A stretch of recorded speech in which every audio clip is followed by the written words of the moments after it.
Hello friends, welcome to wifistudy.com। My name is Gunesh Sharma और आज जो हम टॉपिक कवर करने वाले हैं important organisations and their headquarters, United Nations की ऑर्गेनाइजेशंस और उनके हेडक्वार्टर्स, उसके अलावा जो दुनिया में इम्पॉर्टेंट ऑर्गेनाइजेशंस हैं और उनके हेडक्वार्टर। देखिए, जो हमारा फर्स्ट वीडियो था उसके अंदर हमने कवर किया था करेंसी कैपिटल कंट्री, और जो आज अपन इस सेकेंड वीडियो में जो आज अपन पढ़ेंगे, जो कि पेपर पॉइंट ऑफ व्यू से बहुत ही इम्पॉर्टेंट है। आप कोई सा भी पेपर ले लीजिए, एक ना एक ऑर्गेनाइजेशन या उसका हेडक्वार्टर पेपर में आएगा ही आएगा, चाहे आप इसे मार्क कर लीजिए, क्योंकि भारत के किसी भी पेपर के अंदर ये कंपलसरी क्वेश्चन जैसा ही है। ओके, तो स्टैटिक जीके का जो सेकंड टॉपिक है जो आपके सामने है इस वक्त, important organisation and their headquarter, ये बहुत ही इंपॉर्टेंट है आपके पेपर पॉइंट ऑफ व्यू से। और कोशिश करेंगे कि इसी वीडियो में आपको सारे के सारे हेडक्वार्टर और उनके ऑर्गेनाइजेशन के नाम और उनके काम, क्योंकि आपको ये भी पता होना चाहिए कि कौन सी ऑर्गेनाइजेशन का दुनिया में क्या काम है। जब तक आपको ये नहीं पता होगा तब तक उसके बारे में आपको कंप्लीट इन्फॉर्मेशन नहीं होगी, क्योंकि कई बार जो थोड़े यूपीएससी के पेपर हैं या एसएससी के पेपर हैं, तो उनमें उन ऑर्गेनाइजेशन को लेकर एक या दो लाइंस दे के पूछ लिया जाता है कि ये ऑर्गेनाइजेशन वो काम करती है या नहीं करती है। तो इसलिए हमारे लिए ये जानना बहुत ज़रूरी है कि वो ऑर्गेनाइजेशन कौन सा काम करती है और उसके हेडक्वार्टर कहाँ पर है। सबसे इम्पोर्टेंट उसका हेडक्वार्टर।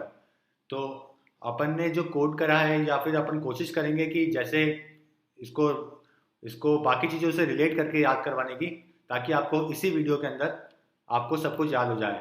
और अगर आपको ये वीडियो पसंद आए तो प्लीज़ सब्सक्राइब अस, ताकि हम आपके पेपर को क्लियर करने में और मदद कर सकें, आपको और करंट चीज़ों से अपडेट करवा सकें। तो देखिए फ्रेंड्स, जो आज अपन करने वाले हैं, जैसा कि टॉपिक मैंने आपको बताया, पिछले वाले वीडियो में हमने फर्स्ट टॉपिक कवर अप किया था और आज जो हम कवर करने वाले हैं वो सेकंड कवर करने वाले हैं। तो इस वीडियो में आपको इम्पॉर्टेंट ऑर्गेनाइजेशन और उनके हेडक्वार्टर के बारे में कंप्लीट इंफॉर्मेशन मिलेगी। जो भी दुनिया में इम्पॉर्टेंट ऑर्गेनाइजेशंस हैं, यूनाइटेड नेशन से लेकर या बाकी, आपको वही सब पढ़ना है जो कि इम्पोर्टेंट है। तो इस पेपर में हम वही बातें करेंगे ऑर्गेनाइजेशन के बारे में, उनके काम के बारे में और उनके हेडक्वार्टर के बारे में, जो कि आपके पेपर से इम्पोर्टेंट है। ओके, ये देखिए, specialised agency of United Nation. देखिए, यूनाइटेड नेशन जो ये वर्ड है, ये अपने आप में बहुत बड़ा वर्ड है। जब सेकेंड वर्ल्ड वॉर हुई थी उसके बाद में इसको बनाया गया था, इसको स्टार्ट किया गया था। जब फर्स्ट वर्ल्ड वॉर हुई थी उसके बाद में लीग ऑफ नेशन नाम की एक ऑर्गेनाइजेशन बनाई गई थी 1919 के अंदर, लीग ऑफ नेशन। लेकिन जब सेकेंड वर्ल्ड वॉर हुई तो इसका काम खत्म हो गया, क्योंकि ये बनाई ही इसलिए गई थी कि वापस दुनिया में वर्ल्ड वॉर ना हो। तो सेकेंड वर्ल्ड वॉर होने के बाद में वापस से ऐसी ऑर्गेनाइजेशन को बनाना जरूरी था जो कि अच्छे से काम करे, क्योंकि पहली ऑर्गेनाइजेशन फेल हो गई थी, लीग ऑफ नेशन, क्योंकि सेकेंड वर्ल्ड वॉर हो गया था। तो सेकेंड वर्ल्ड वॉर होने के बाद में यूनाइटेड नेशन का गठन हुआ। इसका भी मोटिव यही है, दुनिया में पीस रखना, ह्यूमन का डेवलपमेंट करवाना, और जितनी भी दुनिया में जो प्रॉब्लम्स है उसको एक मंच पे आके, एक जगह पे आके सॉर्ट करना, उसको सॉल्व करना।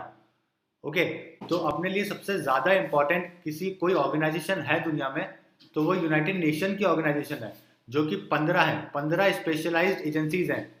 उसके बाद में अपन बाकी भी पढ़ेंगे, लेकिन सबसे ज़्यादा इम्पॉर्टेंट और कौन सी ऑर्गेनाइजेशन के इम्पोर्टेंट कहाँ पर है, हेडक्वार्टर्स कहाँ पर है, ये भी बहुत इंपॉर्टेंट है। तो ये हेडक्वार्टर यूनाइटेड नेशंस के सबसे ज़्यादा, ये आपको फिंगर टिप्स पे होने चाहिए। और इसी को याद करवाने के अपन तरीके देखेंगे, डिफरेंट डिफरेंट कैसे याद किया जा सकता है। तो दुनिया में जो यूनाइटेड नेशंस की ऑर्गेनाइजेशंस की जो स्पेशलाइज एजेंसी है वो मैंने आपको बताया 15 है। तो इन 15 को ही याद करने का तरीका अपन देखते हैं। ये जो आपको लिस्ट नज़र आ रही है, ये सारे इंपॉर्टेंट ऑर्गेनाइजेशंस हैं, यूनाइटेड नेशंस की स्पेशलाइज्ड एजेंसीज बोलते हैं इनको, जो कि अलग अलग सेक्टर में काम करती है।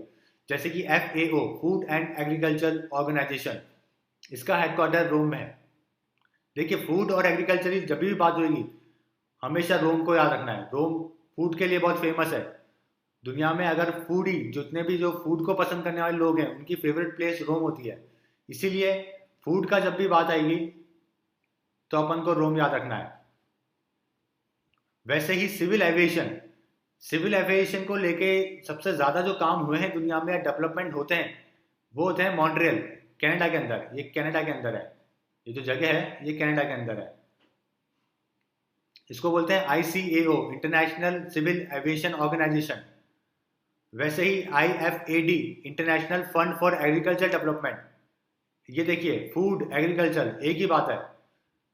तो यहाँ पे भी रोम आया है, जहाँ पे भी एग्रीकल्चर फूड ऐसी जो खाद्य चीजें हैं जो उनका हेडक्वार्टर की बात होगी तो हमेशा रोम लगाना है।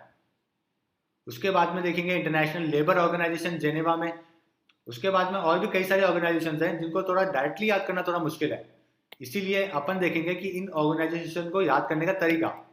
ये देखिए ये जो 15 ऑर्गेनाइजेशन हैं इनको याद करने के लिए, 5 ऑर्गेनाइजेशन को याद करने के लिए सिंपल सा तरीका है। PM हरिलाल थे, आपको सिर्फ इतना सा याद करना है, एक स्टेटमेंट, PM हरिलाल थे। हरिलाल महात्मा गांधी के सबसे बड़े बेटे थे, उनका नाम था हरिलाल। ये देखिए सबसे बड़े बेटे थे उनके, वो कभी PM रहे नहीं है। इसका मतलब ये नहीं कि वो PM थे देश के, लेकिन अपन को इसको अलग करके याद रखना है, PM हरिलाल थे। अब इससे आपको 15 में से 5 ऑर्गेनाइजेशन का हेडक्वार्टर आसानी से याद हो जाएगा। देखिए PM, P से प्रॉपर्टी, देखिए प्रॉपर्टी, प्रॉपर्टी वाली WIPO, world intellectual property organisation. इसका हेडक्वार्टर है जेनेवा में, स्विट्जरलैंड में। तो जो प्रॉपर्टी है वो P से रिलेट कर दिया है, P। उसके बाद में M, मेट्रोलॉजिकल।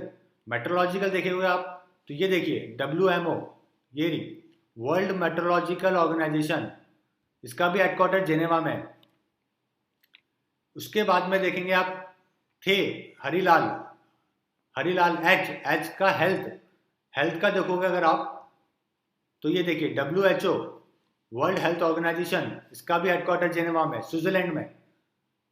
अगला अगर आप देखेंगे तो L, हरिलाल थे, L से लेबर। तो लेबर का अगर आप हेडक्वार्टर देखेंगे तो जैसे कि मैंने आपको शुरू में बताया था, ये देखिए international labour organisation, headquarter Geneva में। देखिए दो सारे के सारे रिलेट कर रहे हैं एक दूसरे से। उसके बाद थे टेलीकम्युनिकेशन, PM हरिलाल थे, P से हो गया प्रॉपर्टी, M से हो गया meteorological organisation, world health organisation, international labour organisation. और उसके बाद में टेलीकम्युनिकेशन, तो ये देखिए टेलीकम्युनिकेशन की organisation ITU, international telecommunication union, जिसका भी हेडक्वार्टर जेनेवा में है। तो आप देखेंगे थोड़ा सा स्टडी करके इसको कि दुनिया में 5 ऑर्गेनाइजेशन जो है बड़ी बड़ी, जो कि पेपर में कई बार पूछी जाती है, उन सबका हेडक्वार्टर जेनेवा में।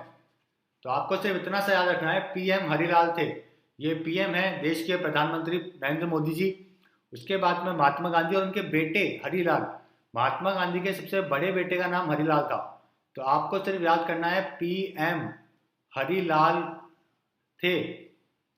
इससे हो गया आपका property, meteorological, health, labour, telecommunication. पांचों के पांचों का हेडक्वार्टर सिर्फ जिनेवा में।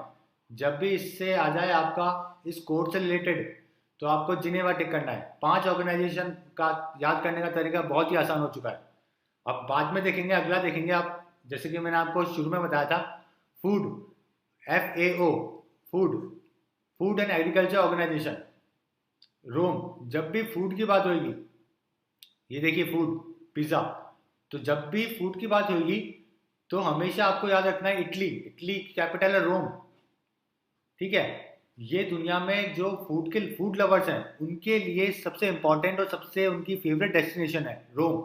इसलिए जब भी फूड की बात आएगी तो आपको याद रखना है रोम। एग्रीकल्चर हुआ, फूड हुआ, ये सब से रिलेट करेगा रोम। तो जो आपकी ऑर्गेनाइजेशन है FAO, मैंने आपको शुरू में बताया था, ये थी ऑर्गेनाइजेशन FAO, तो इसका हेडक्वार्टर रोम में। ये देखिए सेकंड वाली, इंटरनेशनल ऑर्गेनाइजेशन फॉर एग्रीकल्चर, वही फूड से रिलेटेड है, इसका भी हेडक्वार्टर रोम। अब अगला देखेंगे अपन यूनेस्को, बहुत ही इंपॉर्टेंट है, बहुत ही इंपॉर्टेंट ऑर्गेनाइजेशन है दुनिया में। United Nation educational, scientific and cultural organisation. देखिए जब भी साइंटिफिक, कल्चरल, फैशन, ऐसी कोई भी ऑर्गेनाइजेशन का नाम आएगा तो हमेशा उसका हेडक्वार्टर होगा पेरिस। देखिए पेरिस बहुत ही इंपॉर्टेंट डेस्टिनेशन है फैशन के लिए। पेरिस फैशन वीक होता है, दुनिया में सबसे बड़ा जो एक फैशन वीक होता है, जैसे बॉम्बे फैशन वीक भी होता है, वैसे दुनिया का सबसे बड़ा फैशन इंडस्ट्री का जो कोई वीक होता है, फैशन वीक होता है, वो होगा पेरिस के अंदर, जिसको पेरिस फैशन वीक भी बोलते हैं। तो कल्चर, फैशन, जब भी इससे रिलेटेड कुछ आएगा तो हमेशा पेरिस ध्यान रखना है, ठीक है। और इसकी इंपॉर्टेंट जो है हेडक्वार्टर के साथ में नाम भी है, जो हेड है जो यूनेस्को की, वो एरिना बोकोवा है। एरिना बोकोवा, ये नाम बहुत इंपॉर्टेंट है। कई बार कई पेपर में ये भी पूछ लेते हैं कि यूनेस्को की हेड कौन है, यूनेस्को की जो ऑर्गेनाइजेशन है उसकी हेड का नाम बताइए। तो एरिना बोकोवा। कई सारी ऐसी ऑर्गेनाइजेशन है जिनके हेड का नाम जो है वो भी बहुत इंपॉर्टेंट है। ओके, तो अपन उनका नाम भी साथ में स्टडी करते हुए चलेंगे, ताकि आपको अगर पेपर में ऐसा कोई नाम आता है, क्योंकि आएगा इसी में से, अगर किसी ऑर्गेनाइजेशन का हेड का नाम पूछा गया या आया है तो भरोसा रखिए इन्हीं में से आएगा जो अपन बात करेंगे। इसीलिए यूनेस्को है, यूनेस्को ने, ये देखिए, UNESCO United Nations educational, scientific and culture organisation, important organisation है दुनिया की। एरिना बोकोवा इसके हेड का नाम है, और इनकी जो हेडक्वार्टर है वो पेरिस में है, क्योंकि कल्चर, फैशन, ये सब रिलेट करेगा हमेशा पेरिस से, ठीक है। अगला देखते हैं, टूरिज्म, वर्ल्ड टूरिज्म ऑर्गेनाइजेशन। देखिए, टूरिज्म ऑर्गेनाइजेशन याद रखना बहुत ही आसान है, UNWTA, United Nation world tourism organisation, इसका पूरा नाम है। इसको शॉर्ट में WTO भी बोलते हैं, वर्ल्ड टूरिज्म ऑर्गेनाइजेशन। इस ऑर्गेनाइजेशन का जो काम है वो टूरिज्म को डेवलप करना है, टूरिज्म को आगे बढ़ाना है। दुनिया में कैसे लोग एक दूसरे कंट्री को जाने, उनके कल्चर को जाने, उनके उनके जो वहाँ के फूड है, वहाँ के जो रहन सहन है उसको जाने, उसके लिए काम करता है वर्ल्ड टूरिज्म ऑर्गेनाइजेशन। और वहाँ की जो इम्पोर्टेंट डेस्टिनेशन है, हेरिटेज सिटीज़ हैं, उनको लेके भी काम करता है। तो उनके लेके भी इसके लिए बहुत इंपॉर्टेंट रोल है। तो देखिए, टूरिज्म को लेके भारत में एक पिक्चर आई थी कुछ सालों पहले जो कि बहुत फेमस हुई थी, जिंदगी ना मिलेगी दोबारा। ये आप जो पोस्टर देख रहे हैं, ये जो पोस्टर है ये उसी पिक्चर का है। तो इस मूवी में स्पेन को बहुत ही एक टूरिस्ट डेस्टिनेशन दिखाया गया जो कि है भी। तो स्पेन में इसका, मैड्रिड में इसका हेडक्वार्टर है। जब भी वर्ल्ड टूरिज्म की बात आएगी तब उसका हेडक्वार्टर मैड्रिड और या फिर स्पेन हो जाएगा। स्पेन की कैपिटल है मैड्रिड, ठीक है। तो आपको हमेशा याद रखना है कि स्पेन टूरिज्म की बात हुई है, तो आपकी मूवी आई थी जिंदगी ना मिलेगी दोबारा, उसके अंदर जो शूटिंग हुई थी वो स्पेन में हुई थी। स्पेन, पोलैंड, ये जो यूरोपियन कंट्रीज है, ये टूरिज्म को बहुत डेवलप करने के लिए कई सारे फैसिलिटीज देते हैं मूवीज में आने के लिए। जैसे कि अगर आप पोलैंड जाके किसी मूवी की शूटिंग करना चाहेंगे तो वहाँ की गवर्नमेंट आपको एक हेलीकॉप्टर और वहाँ की जो अच्छी डेस्टिनेशंस है वहाँ पे आपको पूरा टूर कराएगी गवर्नमेंट की तरफ से, ताकि आप वहाँ पे आए और शूटिंग करें, ताकि जब आपकी मूवी बन के आएगी तो दुनिया में उस जगह को काफ़ी फेमस, काफ़ी नेम और फेम मिलेगा, ठीक है। वैसे ही डेवलप किया जाता है किसी भी कंट्री का टूरिज्म। ये बहुत ही आसान तरीका है किसी भी कंट्री के टूरिज्म को डेवलप करने का। तो वैसे ही स्पेन ने डेवलप किया था अपना टूरिज्म इंडिया में, जिंदगी ना मिलेगी दोबारा से। उसके बाद में अगर आप डाटा देखेंगे स्पेन की टूरिज्म का, इंडिया से जो लोग गए वो काफ़ी बढ़ गया था। 35 से 40% जो टूरिस्ट थे वो इस मूवी के बाद में स्पेन में जाना ज़्यादा चालू कर दिया था उन्होंने, क्योंकि ये मूवी की जो लोकेशन दिखाई गई है उस वजह से। तो टूरिज्म हमेशा स्पेन, याद रखिएगा। नेक्स्ट, दुनिया की जो बहुत ही इंपॉर्टेंट ऑर्गेनाइजेशन है, सबसे ज़्यादा इंपॉर्टेंट नाम दूंगा मैं इनको, वो होगी IMF, वर्ल्ड बैंक, ठीक है। IMF, इंटरनेशनल मॉनेटरी फंड, ये बहुत ही इंपॉर्टेंट ऑर्गेनाइजेशन है। देखिए, इसकी जो हेडक्वार्टर है, दोनों का हेडक्वार्टर, जो दुनिया की जो सबसे पैसों से रिलेटेड जो भी ऑर्गेनाइजेशन है, डॉलर देखिए बहुत ही इंपॉर्टेंट करेंसी है, दुनिया को चला रही है। तो इसके बाद में जब भी आपकी पैसों की बात होगी, जैसे मॉनेटरी फंड है, वर्ल्ड बैंक है, तो इसका हेडक्वार्टर हमेशा US में होगा। और कहाँ होगा? वॉशिंगटन में, इसकी कैपिटल में, US की कैपिटल में। अपन ने पहले वाले वीडियो में पढ़ा था कैपिटल याद करने का तरीका। तो देखिए, जब भी पैसों से रिलेटेड कोई बात होगी, IMF, वर्ल्ड बैंक, तो उसका हेडक्वार्टर हो जाएगा यूनाइटेड आपका US, वॉशिंगटन DC। और इन दोनों के जो हेड हैं उनका नाम भी याद करना आपके लिए बहुत ज़रूरी है, कई बार पूछ लेते हैं। और ये पूछ लेते हैं और पेपर में पूछना ज़रूरी इसलिए हो गया है आजकल, भारत के पेपरों में कई बार पूछ चुके हैं, क्योंकि इन दोनों के हेड ने जो इनका नाम है, जैसे IMF की जो हेड है वो क्रिस्टिन लिगार्डे है, पहली फीमेल हेड है, फीमेल है जो कि IMF की हेड बनी थी, क्रिस्टिन लिगार्डे। और जो वर्ल्ड बैंक के जो हेड है वो है Jim Yong Kim, south Korea के हैं लेकिन अमेरिका में रहते हैं, जिम योंग किम। तो इन दोनों ने भारत की, अभी इनकी विजिट हुई थी भारत में। क्रिस्टीन लिगार्ड पिछले 2 साल में 2 बार आ चुकी हैं, जिम योंग किम भी आ चुके हैं भारत में, विजिट कर चुके हैं। और कई सारे जो डेवलपमेंट है, इंडिया की जो ग्रोथ रेट बढ़ रही है उसको लेकर उन्होंने तारीफ भी करी थी और बताई थी कि 7.6 जो परसेंट से आपकी जीडीपी का इंक्रीज हो रहा है, ग्रोथ रेट है आपकी। तो इस चीज़ों को लेकर काफ़ी सारी बातचीत हुई है। तो ये दोनों जो नाम है ये काफ़ी इंपॉर्टेंट बन जाते हैं आपके लिए, जब कोई इंटरनेशनल, बड़ी इंटरनेशनल ऑर्गेनाइजेशन के हेड जब भारत में आते हैं तब न्यूज़पेपर में बहुत हाईलाइट होते हैं। और जो न्यूज़पेपर में हाईलाइट होते हैं उन्हीं को स्टैटिक जीके से जोड़ के पेपर में क्वेश्चन बनाया जाता है। आप देख लीजिए, पहला जो वीडियो था उसमें मैंने आपको बताया था, एग्जाम्पल भी दिया था कि कैसे क्वेश्चन बनाए जाते हैं स्टैटिक जीके के। तो ये दोनों नाम आपके लिए बहुत ज़रूरी है, इनको याद रखिएगा, क्रिस्टीन लिगार्डे और Jim Yong Kim. IMF, world bank. Okay, world bank कभी भी एक बैंक नहीं है, मैं आपको एक थोड़ी सी और इन्फॉर्मेशन देना चाहूँगा। वर्ल्ड बैंक 2 बैंकों से मिलकर बनता है, IBRD प्लस IDA। दुनिया में काफ़ी सारे लोगों को लगता है कि वर्ल्ड बैंक एक बैंक है, जैसे कोई ICICI एक बैंक है, एक जगह पे है, वैसे वर्ल्ड बैंक भी एक बैंक है। तो वर्ल्ड बैंक दोस्तों एक बैंक नहीं है, ये 2 बैंकों को मिला के वर्ल्ड बैंक बोला जाता है, जिसका नाम है IBRD और IDA। ओके, IBRD थोड़े मिडिल इनकम कंट्रीज को लोन देता है और IDA छोटे कंट्रीज जो लो इनकम कंट्रीज हैं उनको लोन देता है। तो दोनों को लोन देता है वर्ल्ड बैंक। तो भारत IBRD और IDA दोनों से लोन ले लेता है। यहाँ पे इंटरेस्ट रेट लगता है कुछ, यहाँ पे कोई इंटरेस्ट नहीं लगता, जो पैसा आपने लिया है नो इंटरेस्ट। ओके, तो ये वर्ल्ड बैंक है। वर्ल्ड बैंक कोई सिंगल एक बैंक नहीं है, 2 बैंकों को मिला के वर्ल्ड बैंक बनाया जाता है, ये बात ध्यान रखिएगा आप। और दोनों का हेडक्वार्टर कहाँ पर है? वॉशिंगटन के अंदर है। और इनके जो मेंबर हैं, IMF के जो मेंबर हैं वो 198 कंट्रीज हैं, 198 कंट्रीज इसके मेंबर हैं, 188 माफ कीजिएगा 188 मेंबर है। और वर्ल्ड बैंक के भी 188 मेंबर है। और इनकी जो डायरेक्टर है इनका नाम आपको याद रखना बहुत ज़रूरी है। नेक्स्ट देखेंगे ICAO, सिविल एविएशन। मैंने आपको शुरू में बताया था कि सिविल से, एविएशन से रिलेटेड जो भी डेवलपमेंट हो रहे हैं या जो पहले हुए हैं वो मॉन्ट्रियल, कनाडा में काफ़ी हुए हैं, इसीलिए इसका जो हेडक्वार्टर है वो मॉन्ट्रियल में है, कनाडा में। ये इसका लोगो है। तो कभी भी सिविल एविएशन की बात होगी तो अपन को मॉन्ट्रियल का ध्यान रखना है। उसके बाद में IMO, ये कुछ ऑर्गेनाइजेशन है जिनको आपको याद करना ही पड़ेगा। अभी तक जो मैंने ऑर्गेनाइजेशन आपको बताई है इनको आसानी से याद किया जा सकता है। देखिए, काफ़ी इजी कोड इनको याद करने के तरीके हैं, लेकिन जो अब नाम आएंगे इनको के बारे में मैं आपको बताऊंगा ये काम क्या कर रही है और साथ में इनके हेडक्वार्टर कहाँ पर है। ओके, तो international maritime organisation, maritime.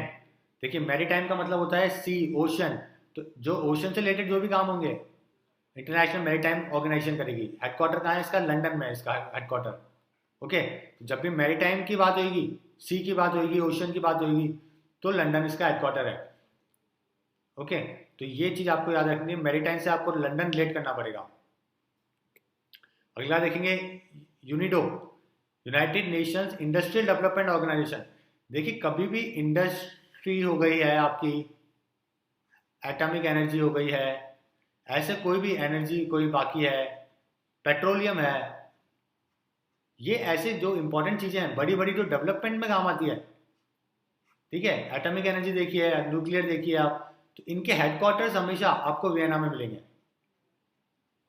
Vienna Austria की कैपिटल है ऑस्ट्रिया।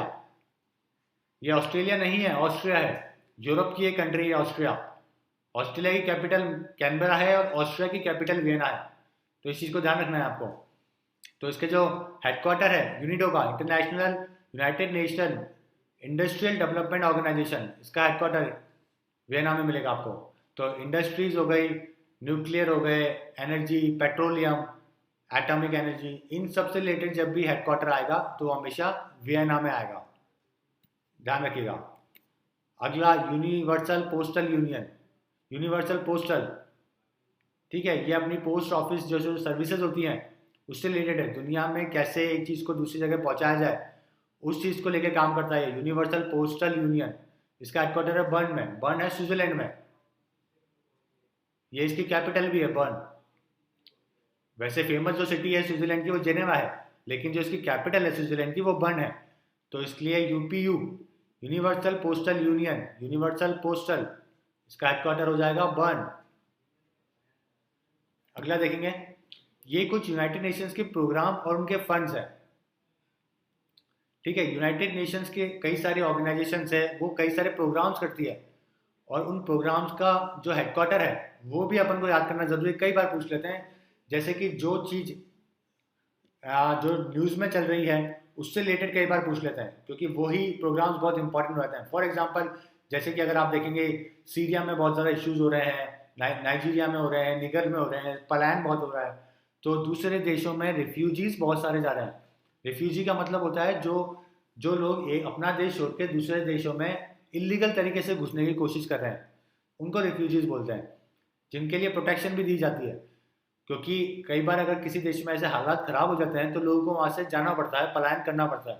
वैसे सीरिया में हुआ, सीरिया से कई लोगों ने टर्की के रास्ते यूरोप में चले गए कई सारे देशों में, तो वहाँ पे रिफ्यूजीज को लेके बहुत सारे इश्यूज हुए। कई कंट्री ने इन लोगों को अपनाने से मना कर दिया था, कई कंट्री ने इनको बहुत अच्छे से एक्सेप्ट किया है।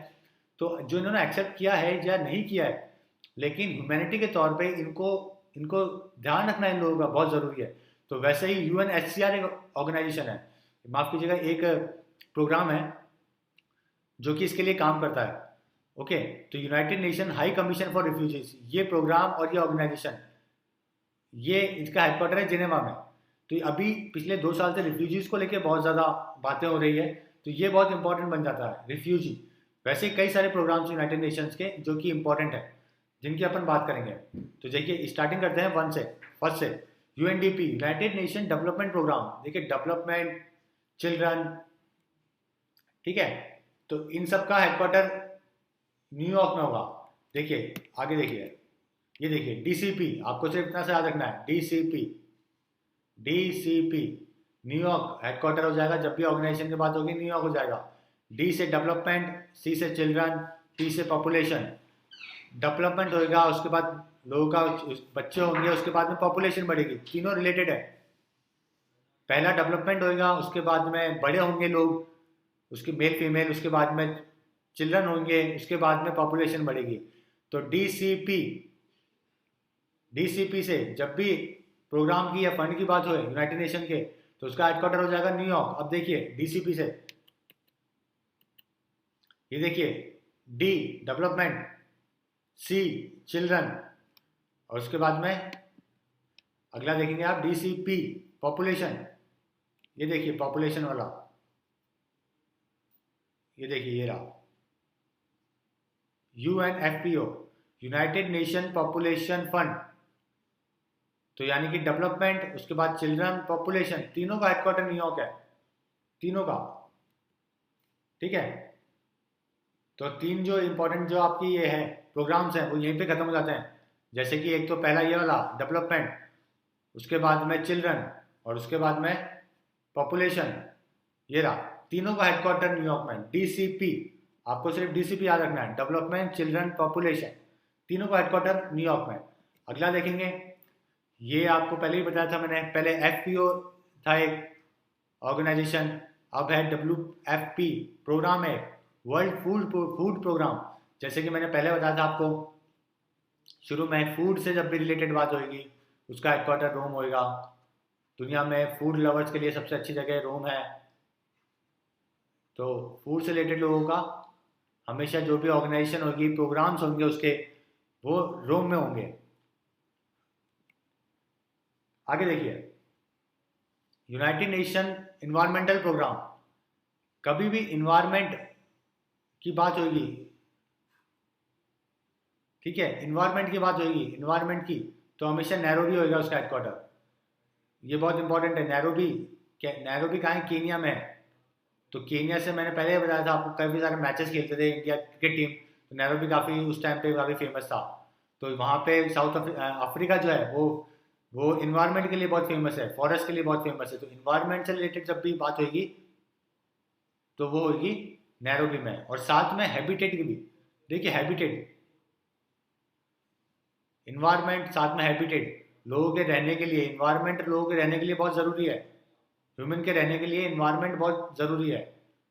तो इसलिए जब भी हैबिटेट, यूएन हैबिटेट की बात होगी, और ये पॉपुलेशन यहाँ पे गलत लिखा हुआ है, माफ़ कीजिएगा, यूएन हैबिटेट, तो यूएन हैबिटेट ये जो प्रोग्राम है और यूएनईपी प्रोग्राम है, दोनों के हेडक्वार्टर नैरोबी में होंगे। दोनों के हेडक्वार्टर नैरोबी में, क्योंकि इन्वायरमेंट से रिलेट करता है हैबिटेट। हैबिटेट यानी कि वहाँ पे रहने की आपको कितनी सहूलियत है। तो दोनों के जो हेडक्वार्टर है वो नैरोबी में। तो आपके देखिए दो और यहाँ पे जो लिस्ट में दो और प्रोग्राम थे वो भी आपको याद हो जाएंगे। यूएन हैबिटेट नैरोबी, और साथ में ये रहा यूनाइटेड नेशन इन्वायरमेंटल प्रोग्राम, ये भी नैरोबी में। तो आपकी कभी भी इन्वायरमेंट या फिर हैबिटेट की बात हो तो उसका हमेशा नैरोबी में होगा। फूड की अपन ने बात कर ली है, जब भी फूड की बात होगी तो उसका हेडक्वार्टर रोम होगा। अगला देखेंगे,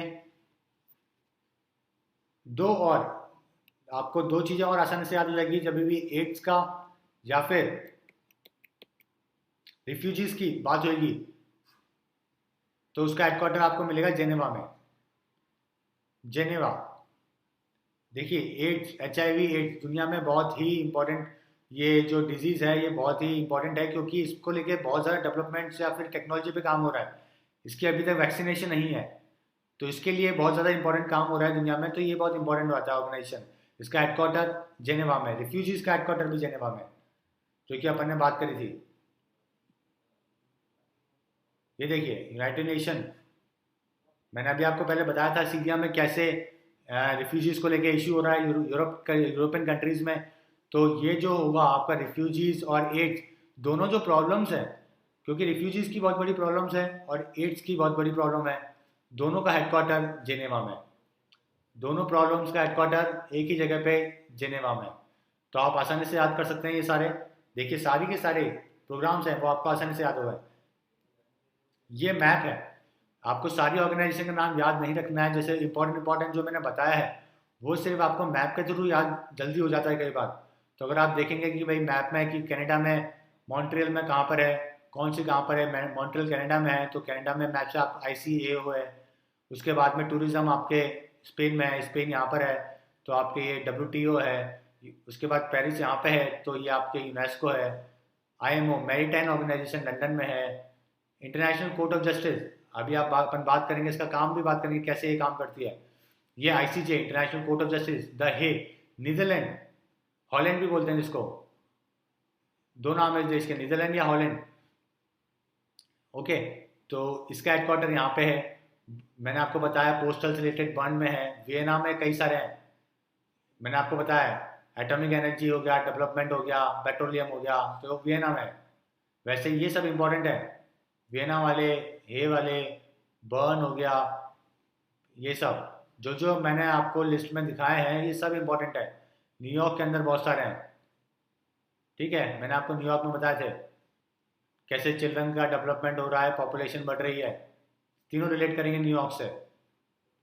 ओके, वैसे ही यूनाइटेड नेशन यूनिवर्सिटी टोक्यो में, वैसे ही और भी कई सारे इंपॉर्टेंट है। ये देखिए अमेरिका का मैप देखेंगे अगर आप, ये अमेरिका का मैप देखेंगे, ये देखिए दो, एक नीचे जा रहा है, मैंने बताया था पैसों से रिलेटेड IMF हो गया, वर्ल्ड बैंक ग्रुप हो गया, जिसके अंदर दो हैं, IBRD, IDA, दोनों के दोनों वाशिंगटन, बहुत इंपॉर्टेंट है। उसके बाद में ये आपके लिए कोई इंपॉर्टेंट नहीं है। जेनेवा में बहुत सारी ऑर्गेनाइजेशन से मैंने आपको बताया अभी, ठीक है, काफ़ी सारे मैंने आपको कोडिंग भी बताई थी उसकी। PM हरिलाल थे, PM हरिलाल थे, यहाँ से आपके कई सारे हो गए थे, हेल्थ भी हो गया था, लेबर हो गया था, टेलीकम्युनिकेशन हो गया था, ओके, मेट्रोलॉजिकल हो गया था। तो ये सारे जेनेवा में इंपॉर्टेंट है। रोम के मैंने आपको बताया था फूड से रिलेट किया था, फूड, तो ये देखिए फूड हो गया, एग्रीकल्चर हो गया, हमेशा इससे रहेगा। नैरोबी में मैंने आपको बताया था इन्वायरमेंटल हैबिटेट रहने की, तो ये नैरोबी में हो गया। ओके, ये सब इंपॉर्टेंट है, ये सब आप ना भी करें तभी चलेगा, लेकिन जो जो मैंने टिक करे हैं इनको आप मैप के थ्रू देखेंगे अगर एक बार, तो आपको काफ़ी फ़ायदा मिलेगा। उसके बाद ये मैंने आपको कोडिंग बताई थी कैसे याद करना है। उसके बाद में कुछ और इम्पोर्टेंट ऑर्गेनाइजेशंस हैं जिनके बारे में जानना बहुत इंपॉर्टेंट है। ये बहुत इंपॉर्टेंट हो जाती है इनके काम और साथ में इनके हेडक्वार्टर्स। जैसे पहला देखेंगे अपन एशियन डेवलपमेंट बैंक, एडीबी, बहुत इंपॉर्टेंट है।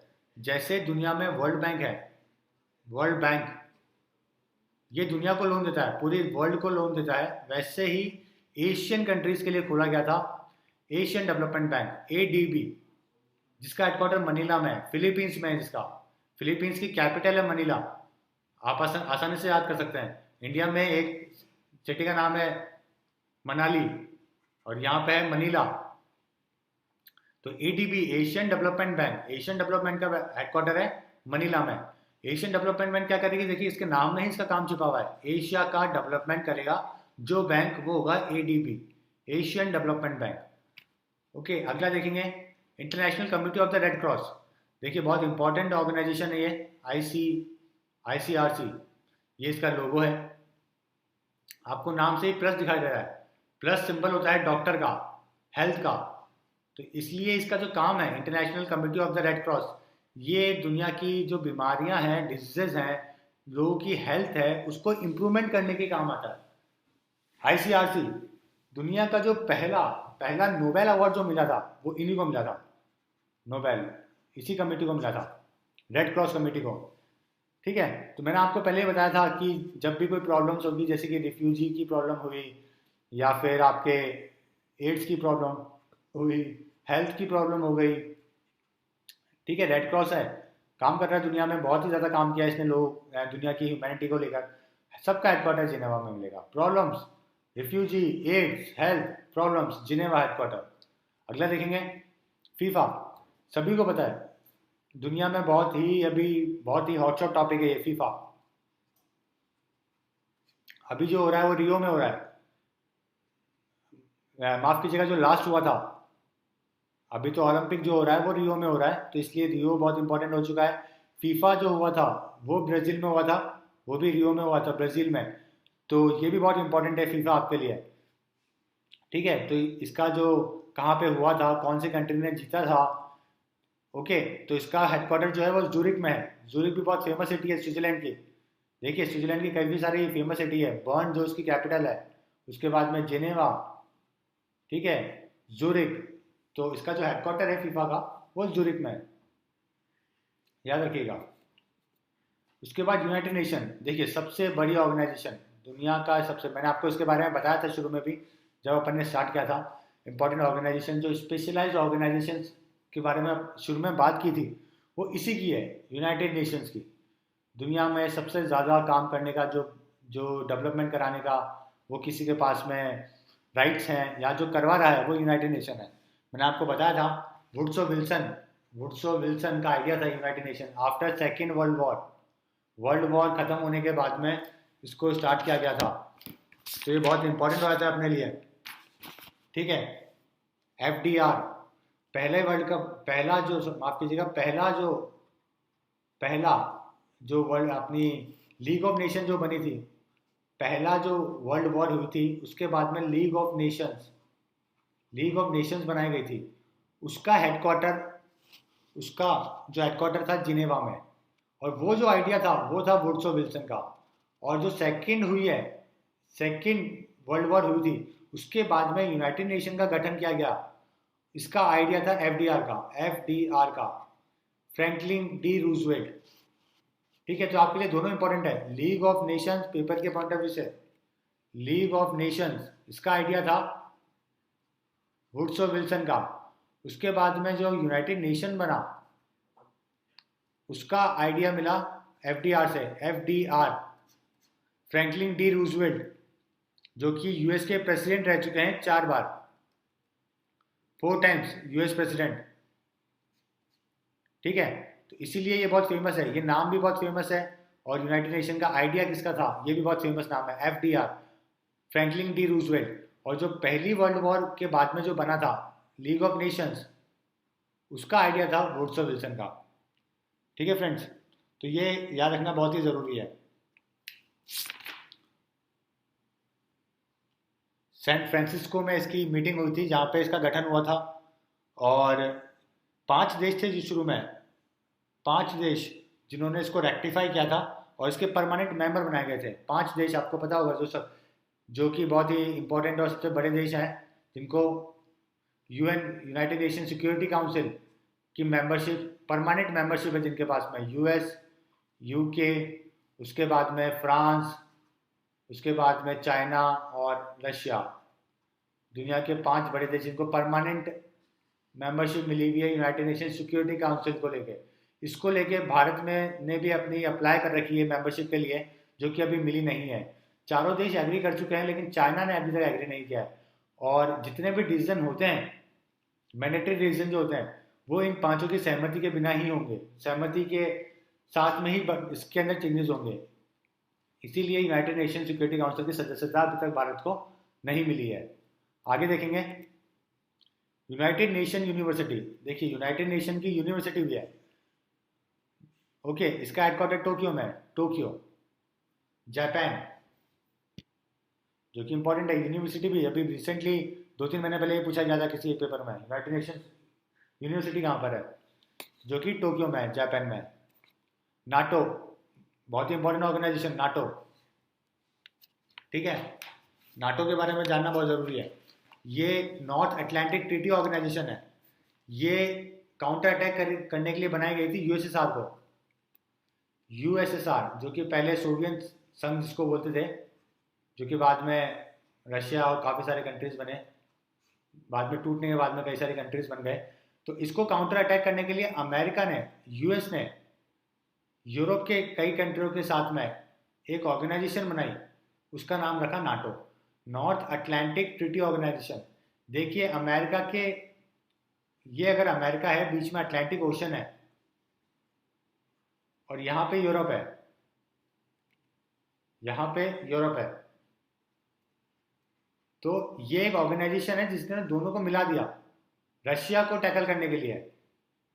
तो बनाया गया नॉर्थ अटलांटिक ट्रीटी ऑर्गेनाइजेशन। इसका हेडक्वार्टर है ब्रुसेल्स में, बेल्जियम में। बहुत ही इंपॉर्टेंट है, ये आपको याद रखना बहुत इंपॉर्टेंट है। अभी ये देशों का सिद्धांत जो है, ये एक मिलिट्री अलायंस है। ये मिलिट्री ने, इन सब की मिलिट्री आपस में काम करती है और ये मिलिट्री अलायंस है एक, ठीक है। और इसका हेडक्वार्टर जो है ब्रुसेल्स में, आपको याद रखना बहुत ज़रूरी है। 28 मेंबर्स हैं इसके, इसके जो देश हैं वो 28 मेंबर्स इसके देश हैं। और सभी का सिद्धांत है, अगर किसी एक देश के ऊपर हमला हुआ तो यानी कि ये लोग मानेंगे सभी देशों पे हमला हुआ। इसीलिए इन देशों पे हमला करना बहुत ही मुश्किल हो जाता है। रशिया और अभी टर्की में काफ़ी ज़्यादा माहौल गर्म हुआ था अभी कुछ टाइम पहले, जब एक रशिया का प्लेन गिर गया था।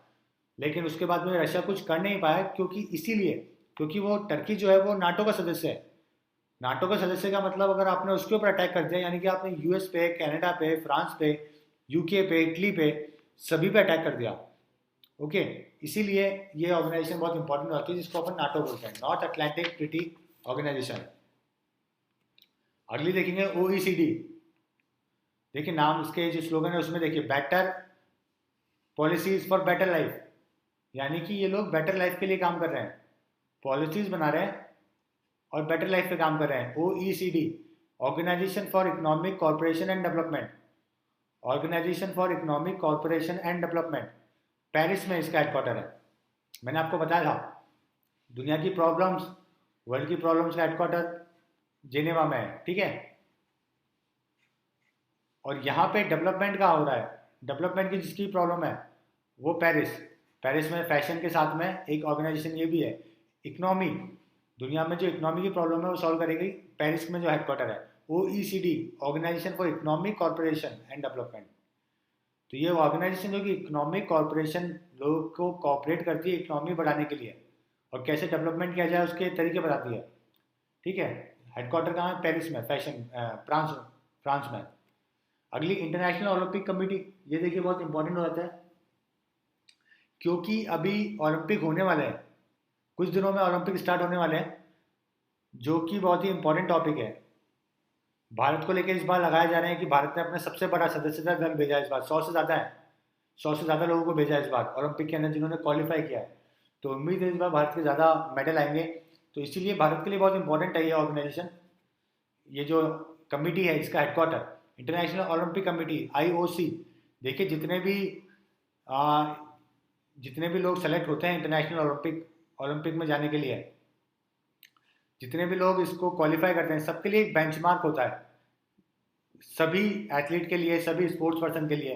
तो जो बेंचमार्क बनाती है, जैसे कि मान लीजिए किसी को 100 मीटर, किसी को अगर 10 सेकंड में भागना है, तो ये एक बेंचमार्क है जो कि आईओसी बनाता है। अगर उससे कम में अगर आप भाग लेते हो तो आपको आपको ओलंपिक के अंदर क्वालिफिकेशन मिल जाता है, ओलंपिक के अंदर। या फिर आपको इंटरनेशनल टूर्नामेंट जीत लेते हो, या फिर एक वाइल्ड कार्ड के थ्रू एंट्री भी होती है जो कि कंट्री अपनी तरफ से भेजता है, वो आईओसी को भेजता है। तो जितने भी देश की जो भी आपकी ओलंपिक कमेटी होगी, उसके ऊपर जो कमेटी होगी वो आईओसी होगी हमेशा, आईओसी, इंटरनेशनल ओलंपिक कमेटी। जितने भी ओलंपिक को लेके चेंजेस करना, किसी को हटाना, कोई भी इनोवेशन की बात, टेक्नोलॉजी, कोई भी चीज़ ऐड करना, ये सब काम आईओसी करेगा। इसका हेडक्वार्टर है स्विट्जरलैंड में, लॉसन है, सिटी है लॉसन है, वहाँ पे इसका। अगला इंटरनेशनल क्रिकेट काउंसिल। जब भी क्रिकेट की बात आती है, भारत के पेपर में काफ़ी बार क्रिकेट के सवाल पूछे जाते हैं। हर 3 में से एक जो पेपर होगा उसमें क्रिकेट का सवाल आता ही आता है, कैसे भी आता है। या तो किसी आईपीएल से रिलेट कर दिया जाएगा, वर्ल्ड कप से रिलेट कर दिया जाएगा, या फिर आईसीसी से रिलेट कर दिया जाएगा। देखिए आईसीसी का हेडक्वार्टर वो है दुबई में। लोगों को लगता है या तो इंडिया में होगा, ऑस्ट्रेलिया में होगा, लंदन में होगा, क्योंकि जो बड़े देश हैं वही क्रिकेट खेलते हैं, लेकिन दुबई में इसका हेडक्वार्टर है। तो ये याद रखने वाली बात है, दुबई, यूएई। ठीक है, यूएई की जो कैपिटल है, मैंने आपको पहले में बताया था कि सबको लगता है दुबई है, लेकिन अबू धाबी है इसकी कैपिटल, लेकिन जो हेडक्वार्टर है वो दुबई में है, आईसीसी का हेडक्वार्टर। ठीक है, तो ये याद रखना है आपको। नेक्स्ट देखेंगे ओपीईसी। ओपीईसी मैंने आपको शुरू में बताया था, जब भी एटॉमिक एनर्जी की बात होगी, पेट्रोलियम की बात होगी, ठीक है, उनके हेडक्वार्टर वियना में मिलेंगे, वियना। ओके, तो इसका भी हेडक्वार्टर कहाँ पे है इस बार, ओपीईसी का वियना में, ऑस्ट्रिया में, international organisation of petroleum exporting countries. जितने भी पेट्रोल एक्सपोर्ट करने वाले कंट्री हैं, ये सब आपस में मिलके एक क्रूड ऑयल की रेट डिसाइड करते हैं। कितने, ये सब मिलके आपस में क्रूड ऑयल की रेट डिसाइड करते हैं। तो ये ऑर्गेनाइजेशन का काम वही है। कई सारे देश इसके मेंबर हैं, तो ये सारे देश मिलके आपस में मीटिंग करके डिसाइड करते हैं कि इस वक्त कौन कौन से जो क्रूड ऑयल की जो रेट है इंटरनेशनल मार्केट पे, उसको स्टेबल करना है, बढ़ाना है, घटाना है, वो कैसा है। तो ये सारे जो काम है वो ओपेक करेगा। इसको ओपेक नेशन भी बोलते हैं। ठीक है, इसका हेडक्वार्टर कहाँ पर है, वियना में इसका हेडक्वार्टर। और इसके जो मेंबर्स हैं वो 12 मेंबर देश हैं इसके, 12 मेंबर। ये बहुत ही इंपॉर्टेंट ऑर्गेनाइजेशन है, आपको मेंबर भी याद कर लेनी चाहिए अगर आप यूपीएससी का एग्जाम फाइट कर रहे हैं तो 12 मेंबर हैं जो कि ओपेक के इसके जो परमानेंट मेंबर्स हैं। ठीक है, जिसमें साउथ अमेरिका की कंट्रीज़ हैं, कुछ एक अफ्रीका की कंट्रीज़ हैं, और कुछ एक एशिया की कंट्रीज़ हैं। ठीक है, और इसमें जो लार्जेस्ट कोटा है, सबसे ज़्यादा ऑयल निकालने का कोटा है, वो सऊदी अरेबिया के पास है। सऊदी अरेबिया को लार्जेस्ट कोटा मिला हुआ है यहाँ पे, सऊदी अरेबिया को। तो ये ऑर्गेनाइजेशन बहुत ही इंपॉर्टेंट बन जाती है। ठीक है, नेक्स्ट देखेंगे अपन ट्रांसपेरेंसी इंटरनेशनल। ट्रांसपेरेंसी इंटरनेशनल का काम भी बहुत इंपॉर्टेंट है। ठीक है, ये हर साल एक रिपोर्ट निकालती है, रिपोर्ट पब्लिश करती है, जिसमें करप्शन को लेके, ट्रांसपेरेंसी इंटरनेशनल करप्शन को लेके अपने दुनिया में रैंकिंग बताती है कि कौन से देश करप्शन, कितना ज़्यादा करप्टेड है। तो इसका जो हेडक्वार्टर है वो बर्लिन में है, जर्मनी, जो कि उसकी कैपिटल भी है। ठीक है, तो यह बहुत ही इंपॉर्टेंट रहता है जानना। तो ये एक रिपोर्ट पब्लिश करता है ट्रांसपेरेंसी इंटरनेशनल, और इस रिपोर्ट के मुताबिक पता लगता है कि कौन सा देश कहाँ पर है। कुछ सालों पहले भारत की रैंकिंग 96 नंबर पे थी, अभी थोड़ी कम हो गई है, 85-80 के बीच में आ चुकी है भारत की रैंकिंग। तो यानी कि भारत में थोड़ा सा करप्शन कम हुआ है, करप्शन को लेके। और जो दुनिया में जो सबसे लीस्ट करप्टेड कंट्रीज है वो स्कैंडिनेवियन कंट्रीज है, एनएसडी। पहले वीडियो में मैंने आपको बताया था कैसे याद करना है। National school of drama Delhi में अपने, ये जो संस्था है, इससे आपको याद करना है नॉर्वे, स्वीडन, डेनमार्क, ये सब स्कैंडिनेवियन कंट्रीज है जहाँ पे लोकपाल और लोकायुक्त कई सालों पहले वहाँ पे आरंभ कर दिए गए थे, लागू कर दिए गए थे। उसी के वजह से वहाँ पे करप्शन कम हुआ, और वो देश आज टॉप 10 लीस्ट करप्टेड कंट्रीज में से है। जैसे एनएसडी हो गए आपके, न्यूजीलैंड हो गया, स्विट्जरलैंड, ये सारे देश। तो ये जो ऑर्गेनाइजेशन है जो कि करप्शन परसेप्शन इंडेक्स एक रिपोर्ट निकालती है, इसको बोलते हैं ट्रांसपेरेंसी इंटरनेशनल। इसका हेडक्वार्टर है बर्लिन में। उसके बाद Commonwealth of nation, CON, Commonwealth of nation, ये भी एक ऑर्गेनाइजेशन है जिसका हेडक्वार्टर लंदन में है। देखिए कॉमनवेल्थ कौन कौन से देश होते हैं जहाँ पे क्वीन ने राज किया है, यानी कि ब्रिटेन ने कहीं वहाँ पे अपना कभी ना कभी वहाँ पे रूल किया है। ठीक है, इसके 53 कंट्रीज इसके मेंबर हैं। ये वही देश है जो कभी ब्रिटिश साम्राज्य के अंदर आया करते थे, जिनमें से भारत भी एक है। तो जो अपने कॉमनवेल्थ गेम्स होते हैं, कॉमनवेल्थ गेम्स, ठीक है, ये उन्हीं देशों के बीच का टूर्नामेंट है जहां पे कभी यूके ने रूल किया है। ओके, तो ये कॉमनवेल्थ गेम्स वही है। तो ये एक ऑर्गेनाइजेशन कॉमनवेल्थ ऑफ नेशंस, जिसका हेडक्वार्टर लंदन में है, क्योंकि यूके ने आज किया था, तो आप कॉमनवेल्थ से यूके लगा सकते हो, यानी कि लंदन, याद रखिएगा। नेक्स्ट, एमनेस्टी इंटरनेशनल, बहुत ही इंपॉर्टेंट ऑर्गेनाइजेशन है एमनेस्टी इंटरनेशनल। इसका काम है HDI, ह्यूमन डेवलपमेंट इंडेक्स। ये एक रिपोर्ट पब्लिश करता है HDI, human development index. Human का डेवलपमेंट दुनिया में कैसे हो रहा है, कितना हो रहा है, कौन से देश किस नंबर पे हैं, ये HDI रिपोर्ट बताता है। ये HDI का काम है, एमनेस्टी इंटरनेशनल का काम है। ठीक है, तो ये जो काम है एमनेस्टी इंटरनेशनल जब भी करेगा तो 3 पैरामीटर्स होते हैं इसके, 3 पैरामीटर्स होते हैं जिसको लेके ये दुनिया में अपनी रैंकिंग डिसाइड करता है। जैसे कि एक एजुकेशन, दुनिया में तीन तीन इसके पैरामीटर्स होते हैं एमनेस्टी इंटरनेशनल के। जैसा एक एजुकेशन, एक लॉन्गिविटी, लॉन्गिविटी का यानी कि किस देश में कितनी उम्र है एवरेजली किसी भी ह्यूमन की, मेल फीमेल की। और तीसरा इसके पर कैपिटा इनकम। ठीक है, पर कैपिटा इनकम। तो इन 3 पैरामीटर के ऊपर मैं आपको वापस से थोड़ा सा यहाँ पे क्लैरिफाई कर देता हूँ।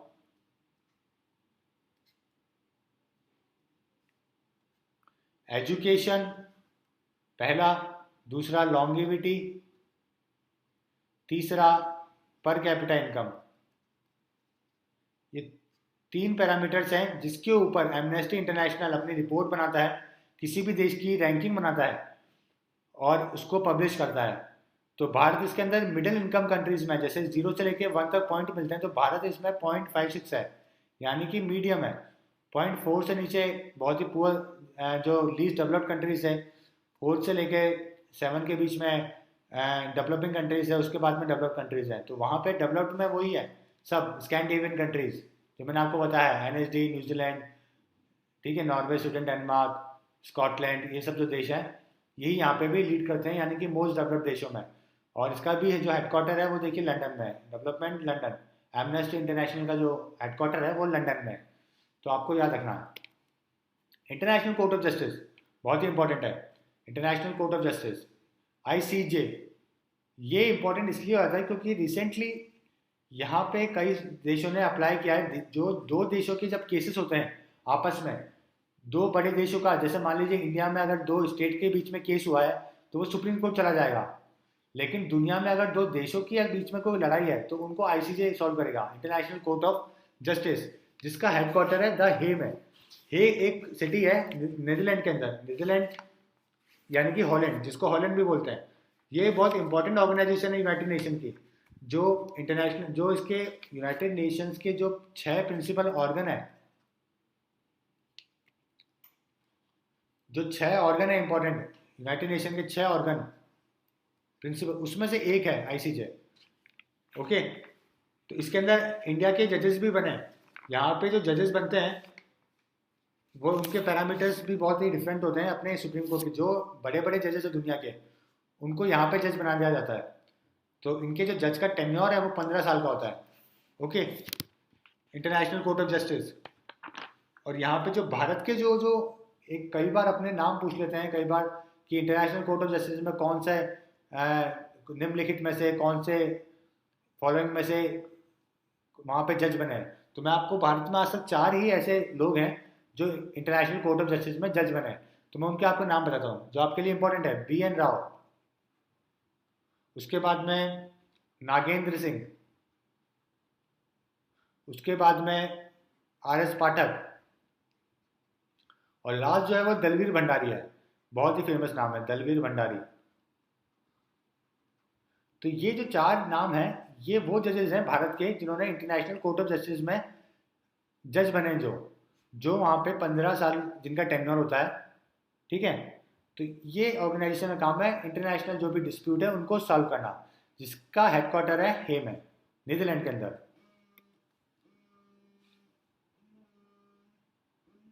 अगला अगर आप देखेंगे IAEA, international atomic energy agency.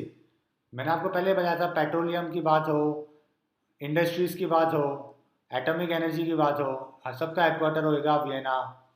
पहले भी अपन ने पढ़ा है कि देखिए इंटरनेशनल एटॉमिक एनर्जी एजेंसी, इसका भी हेडक्वार्टर वियना में है। ये जो एजेंसी है ये वॉचडॉग है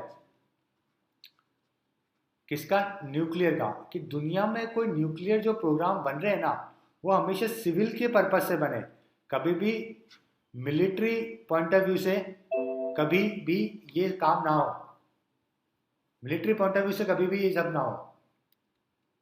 ठीक है, तो ये देखना अपने लिए, इस ऑर्गेनाइजेशन में देखना बहुत जरूरी है। तो दुनिया में कहाँ पे भी न्यूक्लियर को लेके, एटॉमिक एनर्जी को लेके, न्यूक्लियर एनर्जी को लेके कौन से काम हो रहे हैं, इसको देखने का काम है IAEA का, इंटरनेशनल एटॉमिक एनर्जी एजेंसी का, जिसका हेडक्वार्टर है वियना में। उसके बाद देखेंगे अपन SAARC, South Asian association for regional corporation. इसका हेडक्वार्टर है काठमांडू में। ये देखिए, ये वो सारे देश हैं जो अपने नेबर्स हैं। ओके, इसके जो फाउंडर मेंबर थे वो 7 थे, और ये भी इंपॉर्टेंट ऑर्गेनाइजेशन है इंडिया के पॉइंट ऑफ व्यू से, क्योंकि इंडिया को आसपास के देशों में अपने डेवलपमेंट के लिए बहुत इंपॉर्टेंट है कि जो बाउंड्रीज डिस्प्यूट है वो कम रहे, इसलिए सार्क को डेवलपमेंट होता रहे। इसके जो प्रेजेंट मेंबर हैं वो 8 हैं, 8 मेंबर है जो इसके प्रेजेंट मेंबर है, 8 कंट्रीज हैं। ठीक है, 8 मेंबर हैं इसके। और जो 8 मेंबर जो हैं वो देखेंगे आप, पाकिस्तान, इंडिया, नेपाल, भूटान, श्रीलंका, बांग्लादेश, मालदीव्स और अफगानिस्तान। 7+1, पहले 7 थे फाउंडर मेंबर, बाद में अफगानिस्तान जुड़ गया। तो आपके लिए देखने वाली इंपॉर्टेंट ये है कि कई बार ये पूछ लेते हैं कौन सा देश सार्क का मेंबर नहीं है।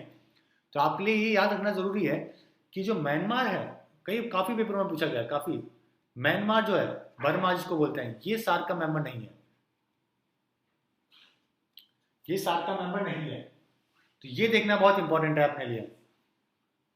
बाकी सब जो आसपास के अपने देश हैं, जैसे कि पाकिस्तान, इंडिया, नेपाल, भूटान, बांग्लादेश, श्रीलंका, मालदीव, ये सारे इसके मेंबर्स हैं, प्लस अफगानिस्तान, मैंने आपको भी बताया। Asian association of south east Asian Nations international business, ये वो सारे देश हैं जो कि साउथ ईस्ट एशिया में आते हैं। साउथ ईस्ट एशिया में कौन कौन से कंट्रीज आएंगे? जैसे आप वर्ल्ड मैप देखोगे, अगर इंडिया यहाँ पर है तो ये सारे यहाँ पर है। इंडिया और ऑस्ट्रेलिया के बीच में जो देश आते हैं, इंडिया से अगर आप ऑस्ट्रेलिया आओगे तो बीच में जो देश आएंगे, इंडोनेशिया, सिंगापुर, लाओस, और ये सारे फिलीपींस, मलेशिया, सिंगापुर, कंबोडिया, ये सारे के सारे देश को साउथ ईस्ट एशियन बोलते हैं। तो म्यांमार, लाओस, ये सब इसके मेंबर्स हैं। तो इसके जो अभी मेंबर हैं, ठीक है, वो सारे काफ़ी सारे देश हैं। इनिशियली जब ये स्टार्ट हुआ था तब इसके 5 मेंबर थे, और अभी इसके प्रेजेंट जो मेंबर हैं वो 10 मेंबर हैं एशियान के, जिसमें इंडिया इसका मेंबर नहीं है। कई बार पूछ लेते हैं कि इंडिया एशियान का मेंबर है कि नहीं है, तो आपको एक चीज़ ध्यान रखनी है कि ये इसका मेंबर नहीं है, इसीलिए इसका जो हेडक्वार्टर है वो जकार्ता में, इंडोनेशिया में। साउथ ईस्ट एशिया कंट्री, ये भी साउथ ईस्ट एशियन कंट्री है इंडोनेशिया। मैंने आपको बताया इंडिया से ऑस्ट्रेलिया के बीच में जो देश पड़ेंगे वो सारे के सारे यही वाले देश होंगे।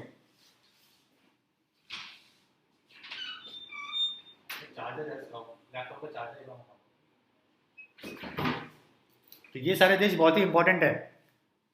जब भी इंडिया ने भी इनके साथ काफ़ी सारे टेक्नोलॉजी के लेके टाइप्स किए हैं। ओके, तो एशियन कंट्रीज बहुत ही इंपॉर्टेंट है। कई सारे देशों ने इसके लिए कई टाइप्स किए हैं, इसके लिए साथ में काम करते हैं, जैसे ASEAN+3, ASEAN+6। ओके, ASEAN+3 में चाइना जुड़ गया, जापान, साउथ कोरिया, इन्होंने इसके साथ में कोलैबोरेशन किया एशियन कंट्रीज के साथ में, एशियन कंट्रीज के साथ में डेवलपमेंट के लिए। तो ये एक एसोसिएशन है किसकी? साउथ ईस्ट एशियन कंट्रीज की। इंडिया इसका मेंबर नहीं है, याद रखिएगा। और इसका जो हेडक्वार्टर है वो जकार्ता में। एपेक बहुत important organisation, APEC APEC, Asia Pacific economic corporation, APEC. ठीक है, इसके मेंबर जो हैं दुनिया में वो 21 मेंबर है, और इंडिया पाकिस्तान दोनों ही इसके मेंबर नहीं है। ये चीज़ ध्यान रखने वाली बात है, इंडिया और पाकिस्तान दोनों ही इसके मेंबर नहीं है। और इसका जो हेडक्वार्टर है वो सिंगापुर में है, सिंगापुर में इसका हेडक्वार्टर है।